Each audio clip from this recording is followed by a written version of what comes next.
Conversation with myself like this better work. That's why I get peace of myself almost every verse. I spent my whole life grinding, I ain't asked for help. I used to starve as a kid, I had to feed myself. Remember all the hard times we kept trying. And we rise and we fall. The times we had to walk, now we stay flying. Now we grind till we ball.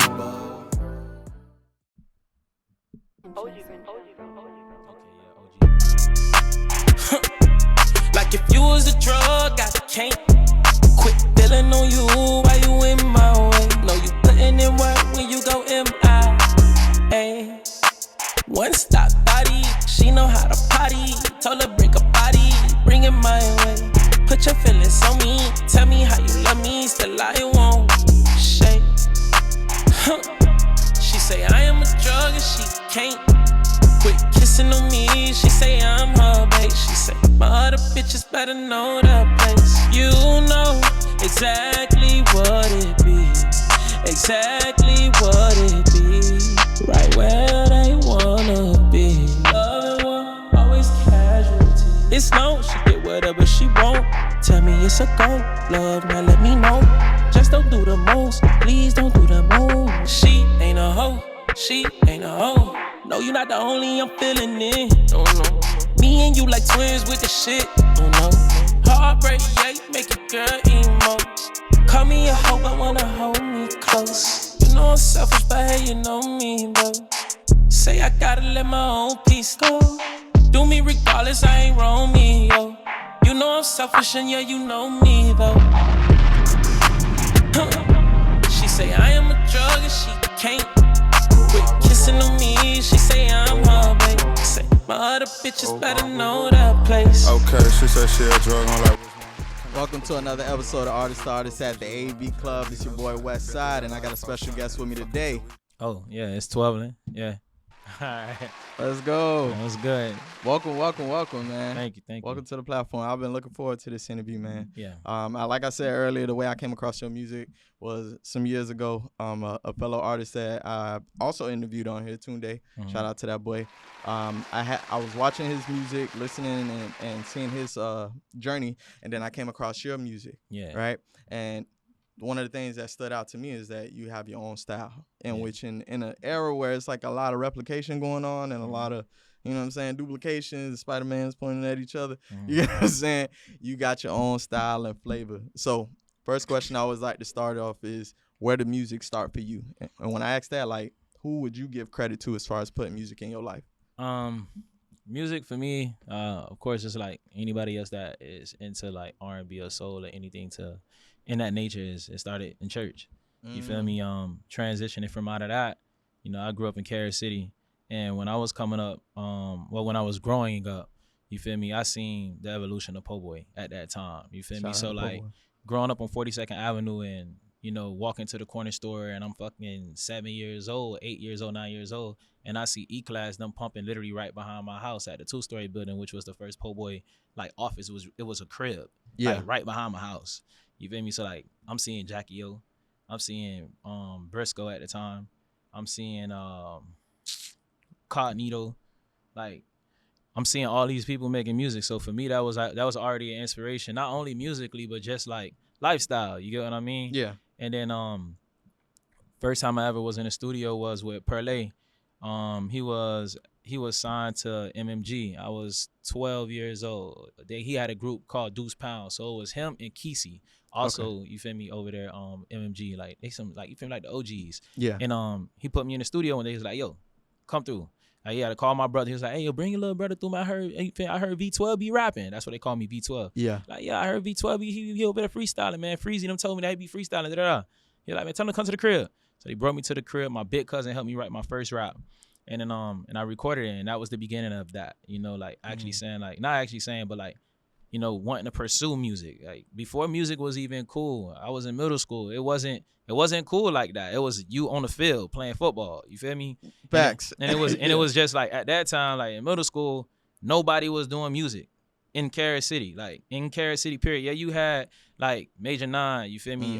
Down in the city, you had Dread as well. You feel me? Like a little bit later on when we got all in high school. Yeah. But that wasn't like the thing. It was being on that field. So like, it was just me and CCM, which was like another collective out of Carol City from the same area I'm from, which is 42. Okay. You feel me? So like we started doing that, and then you had like Stick Up Kid and Jarvis them and Scott Lake. They was doing their thing. Rest in peace to Jit. And that was just like a whole era of itself of us just like recording music, going on BearShare and on LimeWire and recording music and dropping it on MySpace. And that was the beginning of that. We was the first ones to coin that coming out of Carrot City for our generation. You know, I gotta hit that button for that one. There's a lot of things like that sparked my brain with a lot of things you just said when you say Carol City. Yeah. You know what I mean? I went to Miramar High School, which is right next to Carol City. Yeah. You know what I mean?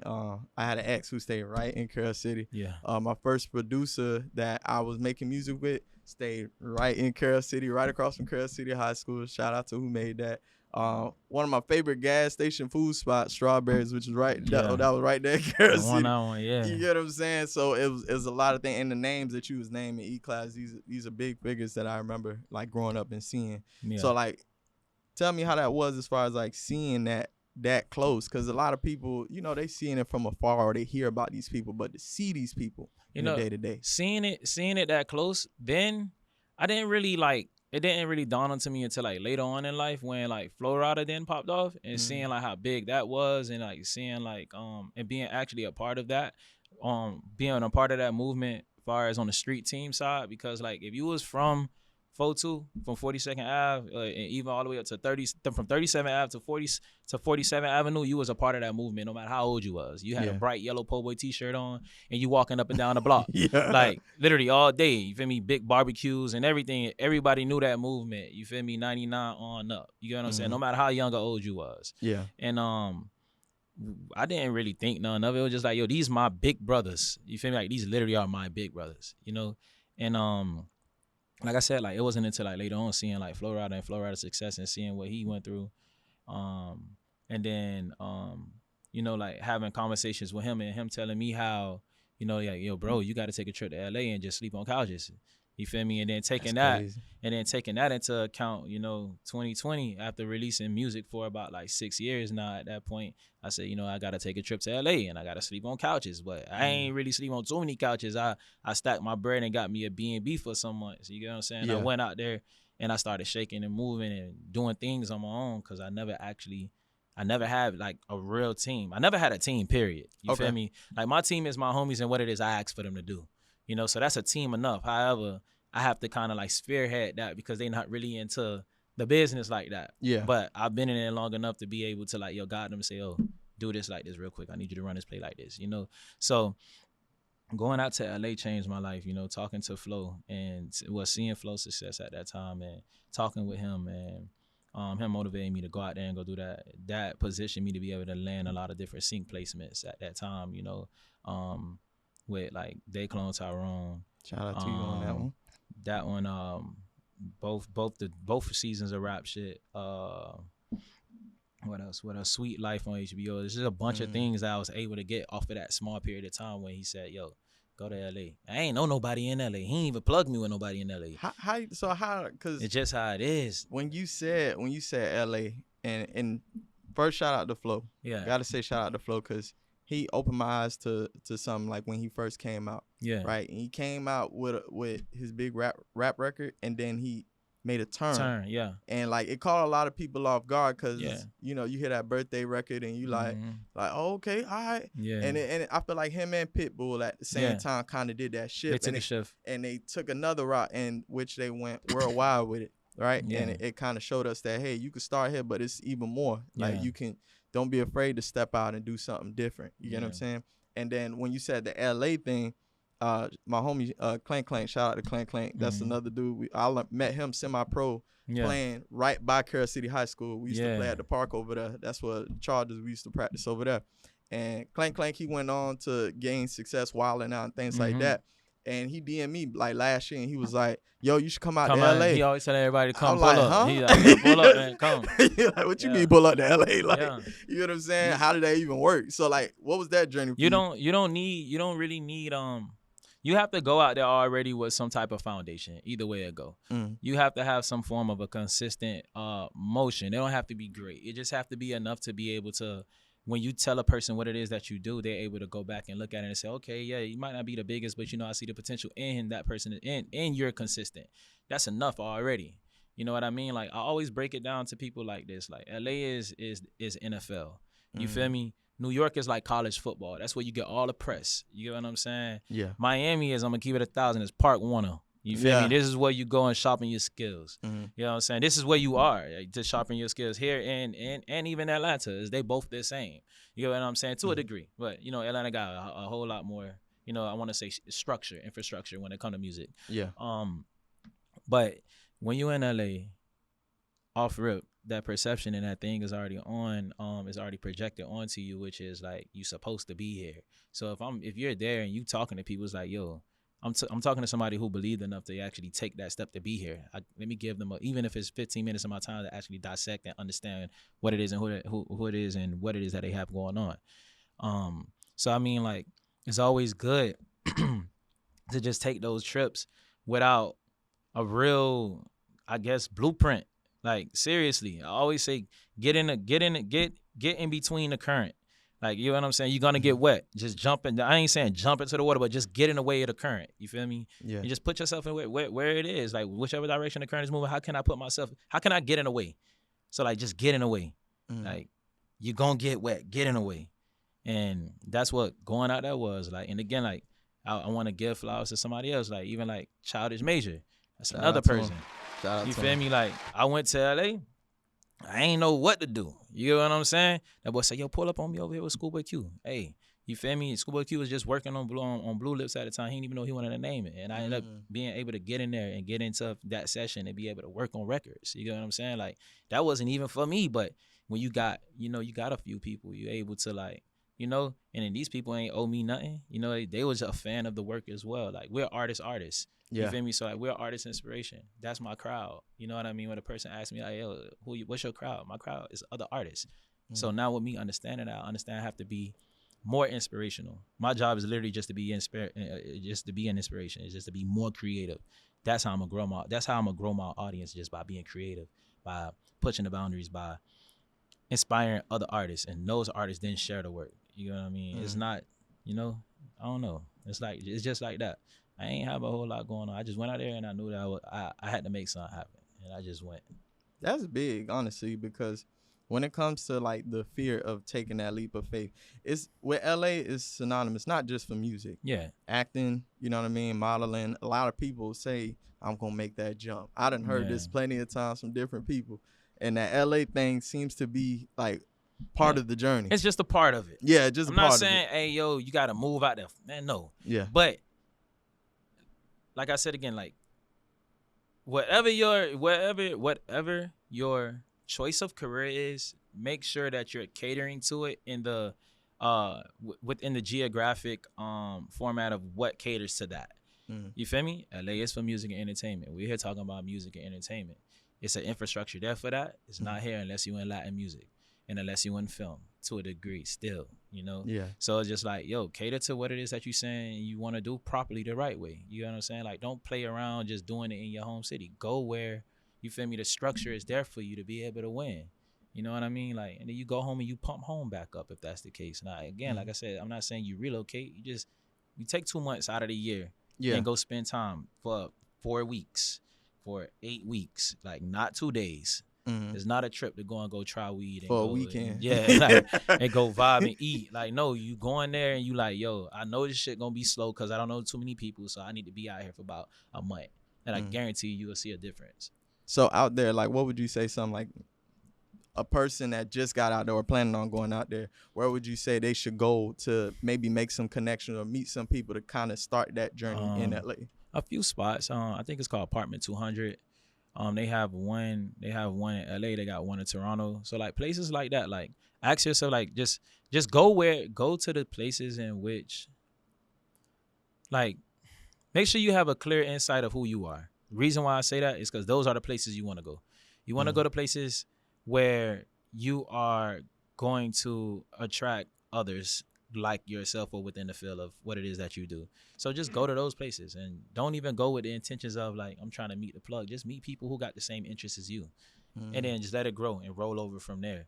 Like, it's, like I said, like, it's just knowing one person is enough. Yeah. You know, just knowing one person, and then from there is word of mouth, is bubbles, because that's the thing too. Like with places other than here, well, here is like that too, but just like every other place, then it's bubbles. Like everybody got their own little bubbles and their own circles. And you feel me? Like the places to be out there, just keeping your ear to the street and figure out what parties is happening in the valley. You feel me? That's happening out in the hills, because the clubs ain't really hitting out there. It's not like that. You know, it's shut down like how Tally shut down after a certain hour. Yeah. You feel me? So it ain't like 24 hours and it's just going. It's not like that. Okay. Yeah. So I got a question, right?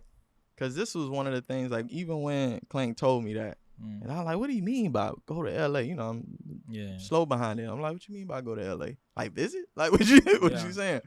And my whole thing is like, all right, you see what happens nowadays with the artists going out there and, you know, the wrong place, wrong time type of situation. Yeah.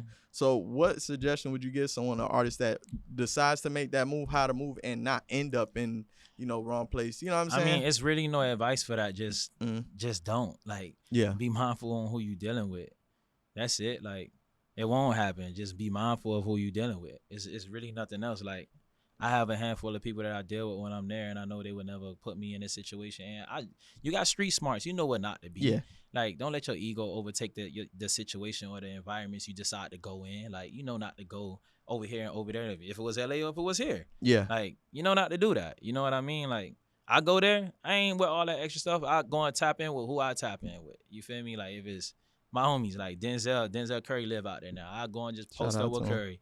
I link up with Guap Dad. You feel me? Like, these, I got my, you feel me? Like, cousin, who else? Steve's, Chuck, all them boys. Just like, I just, you know, you just got your crowd. You just got your people that you ain't got to do nothing extra. Like, you know, we out here to work. Yeah. Thank you for dropping them jewels. That's a new jewel. Like, I cover a lot of topics with artists, but that's one of the ones I never touched as far as like the jump. You know what I mean? And I feel like even when it comes to, like, let's say like entrepreneurship, right? Yeah. You starting to do something and build your own foundation in business and company. Like how you say you got the art. Yeah. The art lab. Right? So that's always the scary part is the jump. Because you get accustomed to, let's say, a 9-to-5 or, you know, whatever you got going for you, and you say, okay, this worked for me right now. But you know you want more.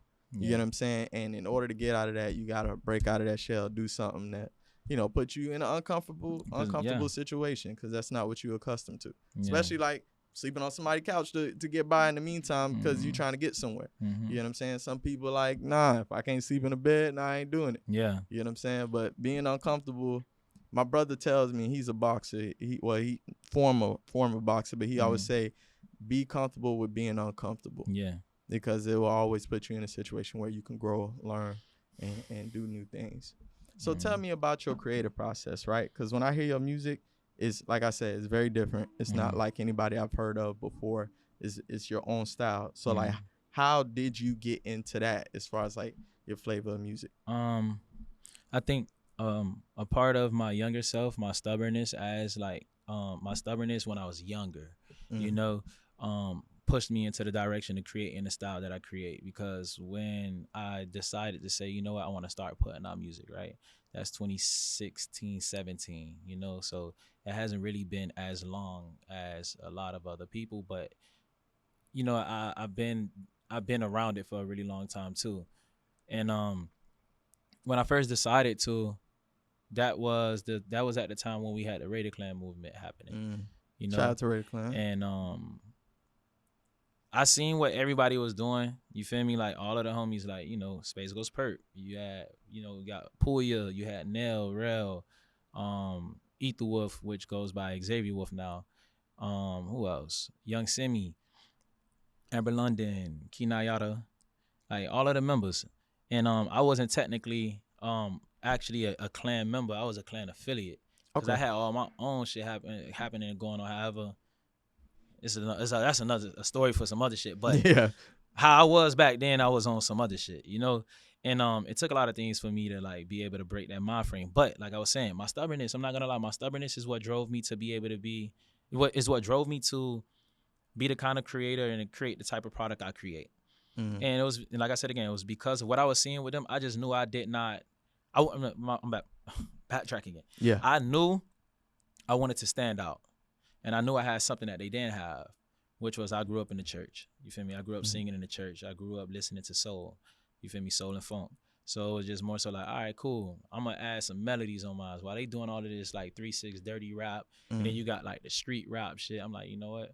I'm gonna go the soulful way. I'm gonna go soulful R&B way. However, I'm gonna still preach my stories, and I'm gonna still speak the language, the native language in which it is. Yeah. But I'm gonna do it this way. So I started doing that, and then I released a record called Stardust, and that was my first like big record. Like, and it did its little thing. You feel me? Where it charted on a few like smaller scale things and stuff, and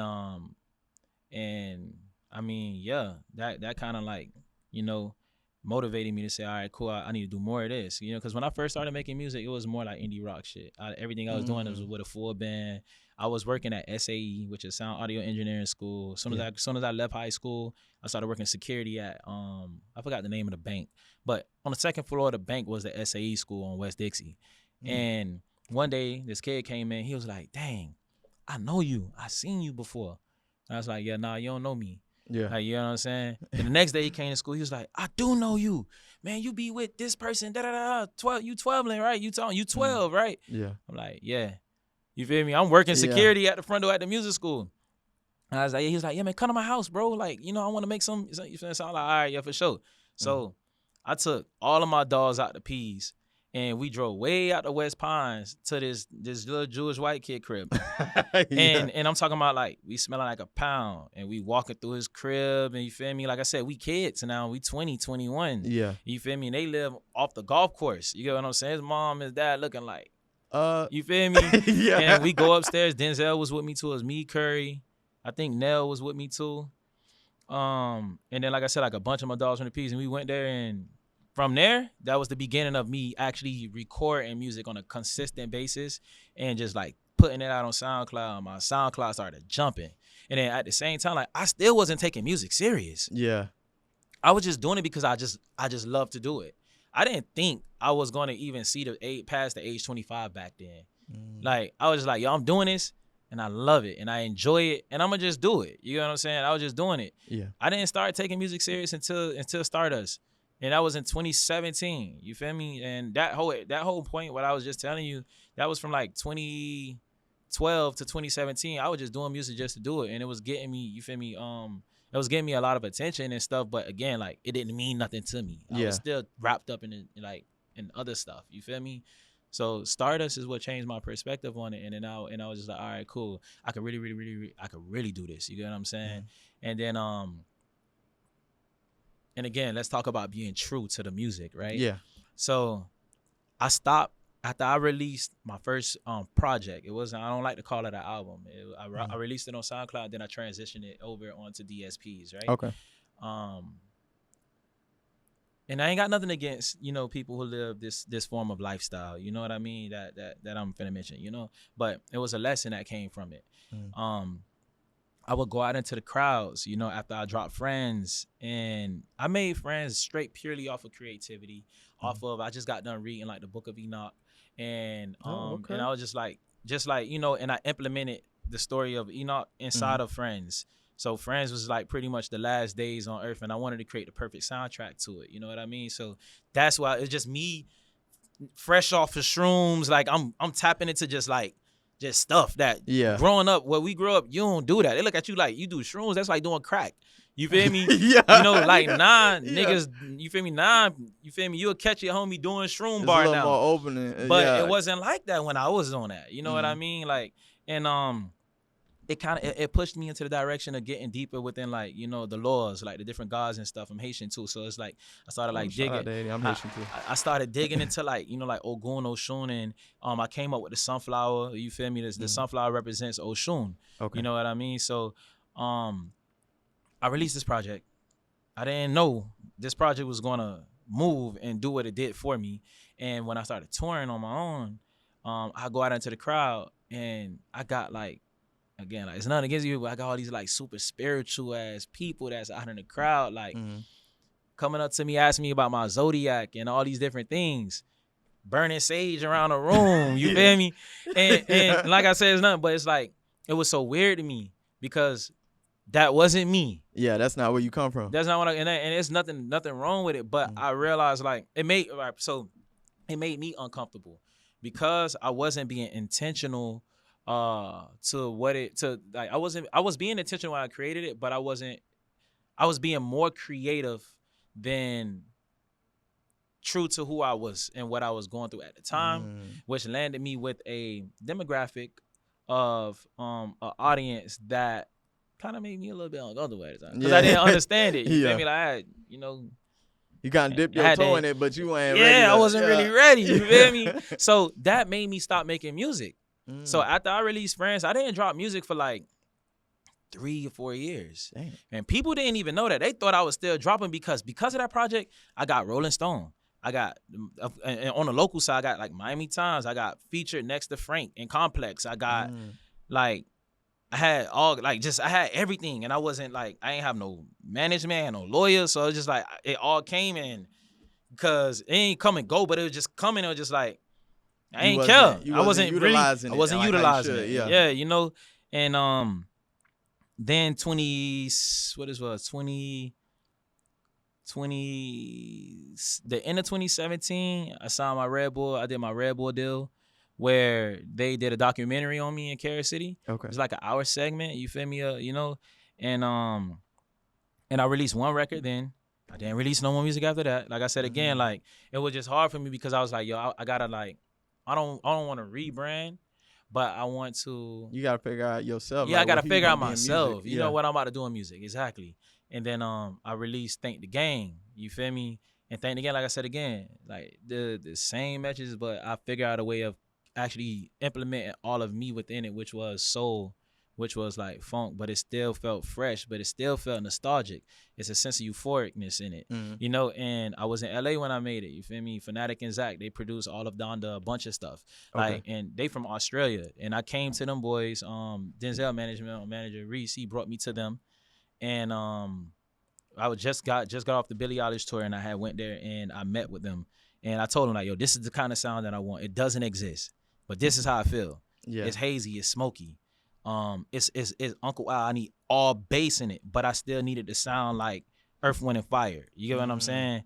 And we would literally go to the studio at 11 in the morning and leave at 12 at night because everybody know I hate overnight sessions. I don't like working at nighttime.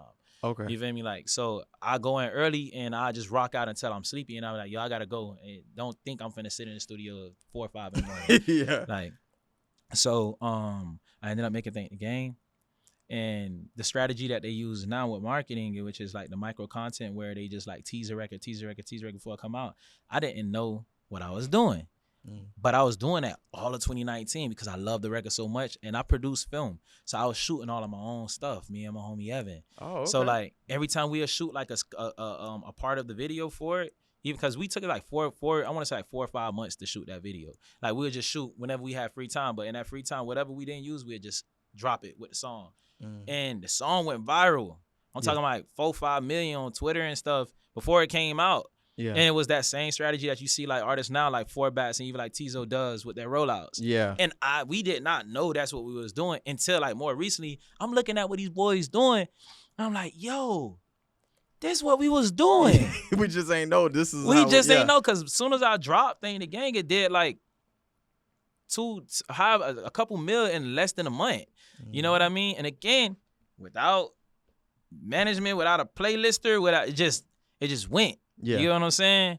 And yeah, that's what then kicked me back into effect to say, all right, yeah, cool. Now I know the direction I want to go with my music. So to all artists, be intentional and be true. My biggest battle in between dropping Friends was I was working with this guy named Infamous and Ben Billions, right? And all the Rihanna stuff, that's been millions. Everything you would hear on the radio, I want to say like 2018, 19, 20, even before then, that's all been billions. You feel me? And we was working on a project, and we had a bunch of records, and people would die to get in the studio with these two dudes, bro. Like they mega. You feel me? Like mad respect and love for Infamous. I see him. You feel me? He also believed in me too at a point in time and started bringing me in, wanted to work with me, and brought me to Ben. And when I was on the tour, getting off the tour with Denzel for the Billie Eilish tour. I seen a documentary about I seen Nina Simone's documentary, and my biggest thing like with me and Ben and all, we was in the studio was like we wanted to create like records that'll go. Them boys like they thrive in pop music and stuff like that, you know. And I was just like, yo, bro, like I'm kind of unsure about these records. I don't know if you feel me or whatever the case is. Yeah. And I didn't feel like they was all sticky, but they wasn't true. Like they didn't feel like true to me. And I seen the Nina Simone documentary, and she said it's an artist's duty to reflect. And when I heard her say that triggered, that gave me an epiphany. And that epiphany was to create that music that resonates with individuals or that is sticky, right? And you're an artist of essence, you have to be what? Honest. Yeah. Honest. That's it. Yeah. If you honest and you honest from the bottom of the pen to where the ink hit the paper, if you honest all the way through, there's gonna be people out there that's gonna do what? Connect to it. Connect. Yeah. Because you're not the only person that's going through whatever it is. So just stop just trying to make a sticky cool record that you feel me. That's a vibe, and you just freestyle and like sit down and be intentional, like extremely intentional. Because even if this person don't like this record right now today, they're gonna go. Life is long. They're gonna go through something where they're gonna go back to that record, hit that record like, dang, I think I heard this before, and now they can sit with it and they can resonate. They resonate with it now. Yeah, you know what I mean. So I called them boys. I was like, hey, I ain't gonna lie, man, we gotta redo all them records, bro. We had like 30 records. I was like, yo, we gotta start over, like give them to somebody, bro. Like, you know what I mean? Like, mind you, like I'm still on the, like I'm like even like still now, like I'm still grinding, I'm still on the floor, I'm still pushing through, I'm still, you know, doing the dolo.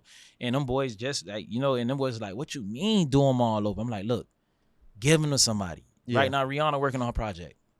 Give her some records, show her, see what she like. Them boys just like, man, they was on tilt, and I was like, it is what it is, cause I can't do that. Like I can't drop it. I don't believe in my career if I drop it. You feel me? Yeah. And then that's when I got off the tour and I worked with FNZ and I explained that to them. And them boys really produced something that I was proud of. And it still moved for me. It still moved the needle in my career. So just be honest. Like just be honest and be pure. Like every record that I wrote for Sugar Hill was all honest. Like it was fully honest. Me going through addiction, it was honest. Like you feel me? Like Thank the Gang. You feel me? Like every record, you feel me? Like Paper Chasing, all these records for where it was, I was, you know, how long that was? 2022. It came out. Yeah, it came out 2022, but I recorded it all in 2019. You know, pandemic stopped everything. Yeah. But I recorded all 2018, 2019. And like now the new music is the same thing. Like I just been having fun. Like the record that we played earlier, like that just been me having fun. That don't have nothing to do with just my second actual album mode or what it's gonna be like. Like this stuff is just fun because I just want to work with my homies. And I'm like, hey, yo, Tracy, you doing this? All right, yeah, Mount Pound, you doing this? Like, and I just working with my homies. I'm just having a good time with it. Just, you know. But this new project, you feel me? It's called Step for Love. That's come out next year. That project gonna be crazy. Like. And I don't know where the world going at right now, but at the end of the day, everybody gonna always need love. Love is what's needed. And like what this project is gonna like, yeah, it's gonna have the gangsters bopping. It's gonna have, you feel me, the girlies going. It's gonna be it's a vibe. Not it's going to be. It's already that. Like it's that already. That's big. It's so much that I gained from that. What you just said, like that's hard to do, honestly. Yeah. Like to come up with 30 songs. With someone with people of that caliber and to turn around and say this ain't what I want to do. That's tough. Some people might be afraid, like, you know, I don't think I could do that, even though I'm right here right now. You get what I'm saying? So that's big. You know, that's a sacrifice in the sense of an artist and being real and true to your artistry.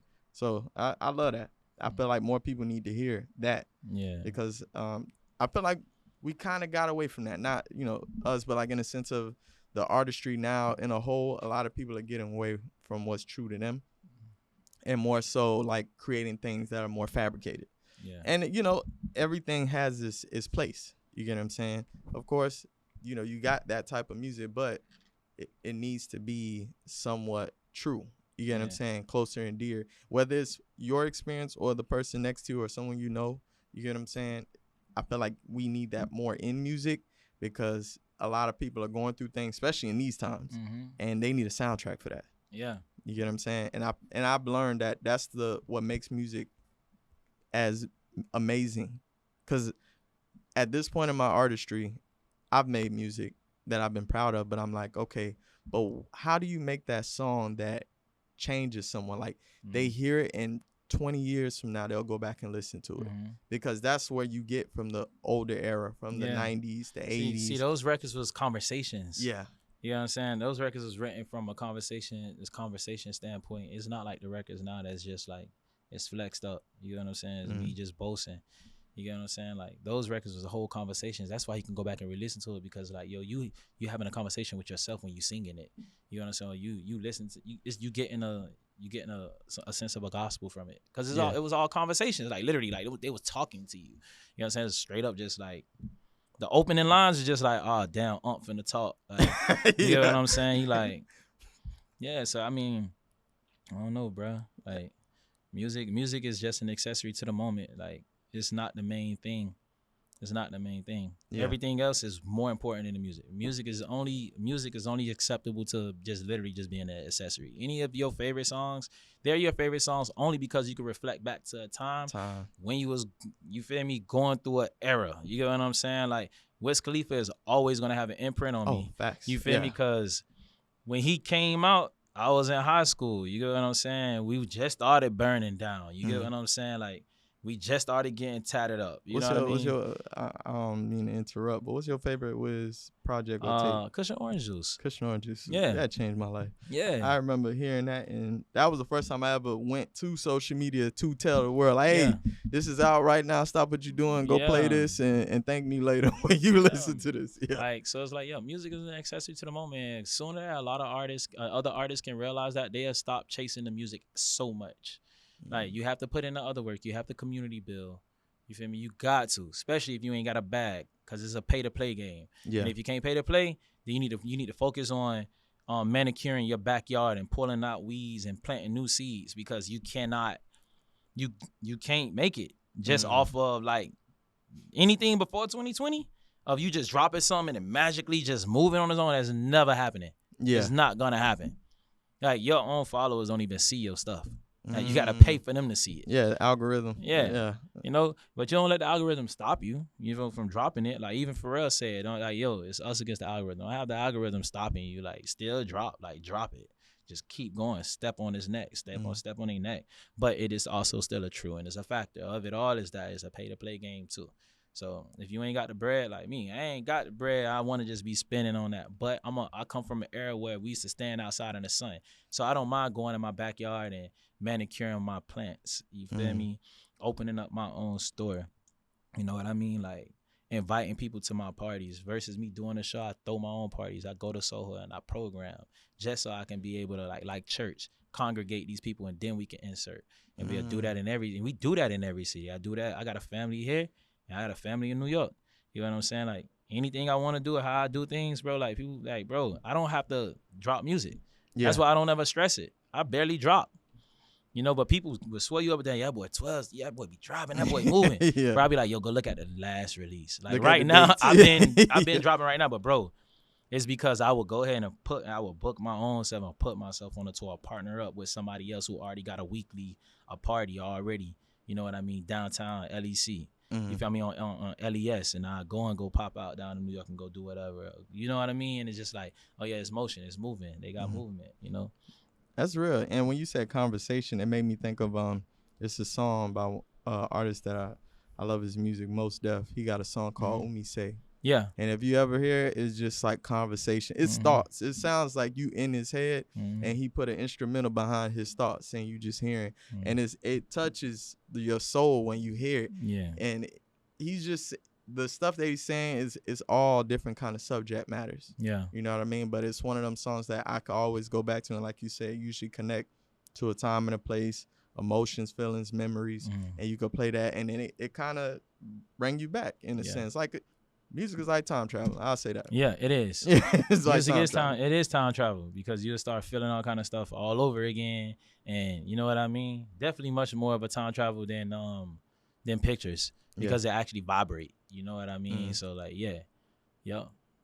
one more question before I close it up. Yeah. So you said you tried shrooms. So tell me, how did you get to that? Because, of course, when you look at our demographic, when we see that, we look at it as a scary thing. You know what I'm saying? We like, nah, we don't go over there. Yeah. You know what I'm saying? So, like, how did you get to that point where you was willing to try, and what was it like for you? What was it? I think, when was this? What was my first, all right, okay, boom. And I ain't gonna even lie to you, bro. Shrooms changed my life. You feel me? Like, for real. I don't do them no more. Yeah. But I used to do them so often that I would actually get sick, though. You know what I'm saying? Like I actually had a seizure once and everything. Because you have to allow the shroom to be able to run its course and come out. Yeah. Because it's a fungus. But I wasn't, like, fully aware. But when you always doing it, I used to microdose it in the morning. Just, like, a little bit on my pancakes, on my waffles and stuff like that. But shrooms, yeah, it changed my life. I was reading this book, by Stephen Pressfield at the time. What else? Wait, was it before then? No, it was a little bit before then. But I'll tell you about that too, though. But what encouraged me to do the shrooms? Because that's a big jump, like, for something that someone has never experienced before. And, we get stories behind it. We see certain things. All right, so now I remember. I had a show in Tampa. My homegirl, her name Betty Doll. She's a DJ. She live out here now. A lot of people know her. She played like 3 Points, a lot of the big festivals. But I did a show out there, and I ended up staying at her crib. And she paid me for the show too, but she also gave me a bag of shrooms. So yo, what's up with this? All right, so cool, whatever. So my homie JK the Reaper, he came down from Charlotte, and was it Charlotte? No, from Greensboro, and I think it was his birthday. So we ended up just like tripping together. And I was just like, yo, I'm gonna just do it. But now, the thing was that I gained from it, right? What it did for me was I had a bunch of different epiphanies, you feel me? And it opened my mind up and gave me a lot of different understanding how we were just talking about like community building, you feel me? So like one of the epiphanies that I had was we was in a car and we was driving past a Honda dealership. And I looked over at JK and something just hit me. Yeah. And I was like, yo, Jay, I was like, bro, what you into, bro? He was like, I don't know. I'm like, bro, like, what is it that you into? He's like, I don't know. I said, bro, you into drinking. I'm just thinking about shit. You feel me? Like, bro, you into drinking, ain't you? He's like, yeah. I was like, bro, is it a community for that? Like, yeah, technically, is it you know what I mean? I was like, is it a group for that? And he was like, I don't know. I'm like, yo, bro, you see like this dealership?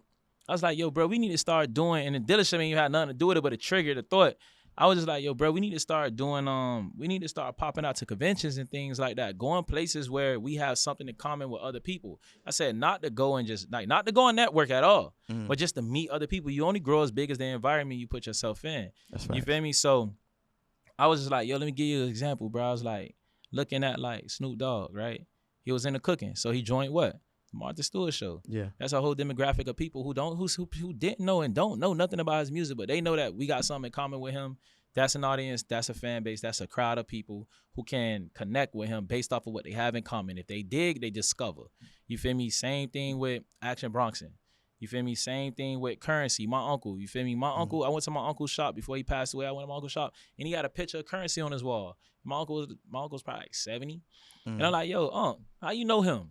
You feel me? He was like, that's his. It was Currency Car Magazine. You feel me? It was like, oh yeah, man, I follow them. I follow up on their stuff. They send me stuff all the time. Like, man, that's Currency. Yeah, he don't even know. It is Currency. He's like, he know him. You feel me? This is my uncle. You know what I'm saying? So you grow as big as a community. Put yourself in. One person who I always look at too, and I be like, dang, he dropped the ball. And I don't know their business situation, but like Meek Mills. You feel me? Like Meek Mills could have been a face of X Games, of motorsports, not even having to actually be a rider, but because he's able to connect with that audience. But, with the bikes and stuff. You feel me? Like, but I don't know niggas' situations, but niggas, from what it looked like, that street shit, if you can't let it go, you can't really excel in other places. So yeah, I mean, that was one of the big epiphanies that I had there, and that altered how I moving forward in life. I swear, like I said, like it saved my life too, and it changed my perspective on things. The other perspective that I had on one mushroom trip was I was laying out in the dirt in my backyard under my mango tree, and I couldn't open my mouth. My mouth was just like closed. All I could do was hum. But I was just like laying there. It was therapeutic. I'm just laying in the dirt, bro. I felt energized, bro. I'm just laying there. And it was a little flower in the like in the grass, like poking up. So I poured the flower out. And in my mind, I'm like, yo, this is a pretty ass flower. You feel me? So I'm rolling the flower around rolling the stem in my hand, and the petals start falling off. So now at this point, my nigga, I'm crying. Yeah, you're like damn. I'm still quiet, but like my eyes watering because I'm watching it die. That was a realization that I had as well, how we appreciate each other and people and things. See, sometimes we get into relationships with people where it's like, you know, you're not ready for that, but we still uprooted versus saying, you know, I appreciate you and I fought with you. Let me leave you there and I could come back and come and visit you and come and see you. And I can still have that relationship. But just like roses and flowers, we want to, you know, we cut it off and we cutting it up. We pull it up because we think it's so pretty and it's beautiful. And we just want to, it's selfish kind of love that we have as humans. You feel me? That was another thing. And that made me respect relationships that I even got into and relationships that I even had to push away off of physical attraction or sexual attraction. You feel me? I just had to say, yeah, I can't crack you, man. I can't do it. Like, you too fucking cool. Like, I could, but I'm not going to do that. Like, it's going to ruin everything. For what? Yeah. You know what I mean? Just like the flower. You could have left it there, watered it. Not even watered it, just went back and just, it would have always been there for me. But instead, you pull it up, you feel me, and you play with it and it die. Yeah. And that's not only, like I said again, that's not only about, you know, romantic relationships. That's in any relationship. Life. You know, like, I had a manager at a point in time where they didn't even know what to do with me, but they was a fan of me. So they wanted to work with me. You feel me? And it grew into me resenting them because I had to tell them, like, yo, listen, just because you're a fan of something don't mean you have to get involved with it. Just appreciate it. Tell me, yo, bro, I see what you're doing. Don't try to get in with it because you feel like it might go because you're a fan of it. And then you get into this and now I got expectations for you. You know what I mean? So, like, it's good sometimes, just like that flower, to just leave it where it's at and appreciate it and come back and just let it live. Yeah. Or even water it. Yeah, or even water it, you know? So, and it was that, and then another thing too, the last thing, in that same moment, I'm laying there and there was one piece of grass that was sticking out above all the other grass. Extra long. That one extra long piece of grass. Yeah. And I swear to God, that in my head, this shit was talking to me. You feel me? And it was sad. And it was telling me, it was just saying like, I want to grow to be as big as that tree. And I was sitting there just like lying to it in my head, like lying to the grass, like you can, as long as nobody cuts you. You can grow as big as that, as tall as that tree. But to be honest, that grass can never grow to be as tall as that tree. Yeah. So again, it goes back to being true to oneself or being true to your peers. Like, you know what I'm saying? Like, even like, again, like, you know, we be scared to say the hard things to our friends. But nah, you know, you gotta say it like, yo, bro, that shit ain't good. And it's, again, you can say, yeah, art is subjective, da-da-da. Like, yo, bro, get back in there, bro. I believe in you. Get back in. You can still tell them, you feel me, but keep it 100. Some people ain't gonna make it. Or some people not good at something. Yeah, they're not meant for it. They're not meant for it. You know what I mean? And that's what I realized, because after my trip, I kind of felt bad. You feel me? Like, once everything started, I was like, damn, I done lied to this. And I knew I was lying to the grass when I was talking to it. But all of these, like, little, you know, funny, goofy little scenarios or concepts or whatever, but it all opened, like, you know, it just widened up my view or my perception or my perspective on things. And I'm thankful for all of that, because no lie, like, if it wasn't for any of it, if it wasn't for me, like, falling out with some of my friends growing up and then reconnecting with them later on down the line, I mean, I wouldn't be here. Like, you feel me? I got a son now, and shout out to that. Yeah, so it's just like, yeah, man. So give me a rundown with some of the stuff you got on the way. I know you got some events coming. So I have an art lab. I have an art studio in Wynwood. It's called Velvet Velour. I opened Velvet Velour in 2020. Okay. So we gave birth to my son January 14th. I flew out to Atlanta January 15th. Signed my first distribution deal, and then right before that, I did a show because I throw these parties called the Homies Onlys. Yeah, I was doing them at Soho for a year strong, and then all of 2018 and 2019, I threw them in different locations because it was presented as a brand, not like, oh, it's a location, you know. And the last one that I did before the pandemic was with JID and with Denzel. And it was after one of the shows that I helped curate, because I was also working with Red Bull, parallel to Red Bull, on if it was for marketing or if it was culture curating and pulling people, you know. Okay. And the owner of the building, after I threw the show, I rented out like this warehouse. She came to me. She was like, yo, look, they moving everybody out of Wynwood. We want to keep some kind of culture here. You want to rent this front space that I have? So I went. I looked at it. I was like, yeah, let me get it. I ain't know how I was going to get the money. You feel me? A week later, I ended up having my son. And ironically, you feel me, a homie from out of LA. You get what I'm saying? I never met him. Yeah. But he a homie still, you feel me? Like we connected through social media, but we always stayed there. He's a fan of the work. He got me my distribution deal. I went up there, I signed, I went out to Atlanta, I signed that, and I went and got that space. You get what I'm saying? The price she was charging me, it was unbelievable. This wasn't even pandemic yet. You feel me? Pandemic was in March. Yeah. And I ended up paying the space up for like 18 months or some shit, like cash. Then I called my two homies, 50 Carats, Udo Surfetti, shout out to and Corella. He's a sneaker designer. He makes sneakers. He make furniture, things like that. Yeah. I was like, look, I know y'all ain't got no bread right now. Don't worry about the bread. I got the bread. Y'all pay me back whenever. It don't matter. But this our space. This what we finna work out of. And it's just because I didn't need all of it. You feel me? I looked at it like I could put my homies in position to just do, work. And I have this little piece of the space. All I need is for my sync placements that I need to record music. So I ended up getting Velour. And then from getting Velour, I realized that there wasn't no other places like Velour. There wasn't no other creative spaces. Like when we first started making music, the whole Ready Clan era, there was Bel Air Academy with Kid Pac, Mufasa. He went to Miramar too. Yeah. He did a lot of time in the Feds. I think he just went back in, but he had Bel Air Academy, and that's how all of us met. Me, Rob Banks, Simi, all of us. Like that's, and that is what Velour ended up becoming. All of the other artists and kids, and they started coming to like, dang, what's this space? You feel me? They see the art, see the murals outside the walls, and I just left the doors open like, yo, if you gonna come in, like come through. You could come and work. Like find a corner, work. You ain't gotta give me no bread. Like I already paid for it. I don't need all the space. And then it evolved from that. Then it evolved into like film. You feel me?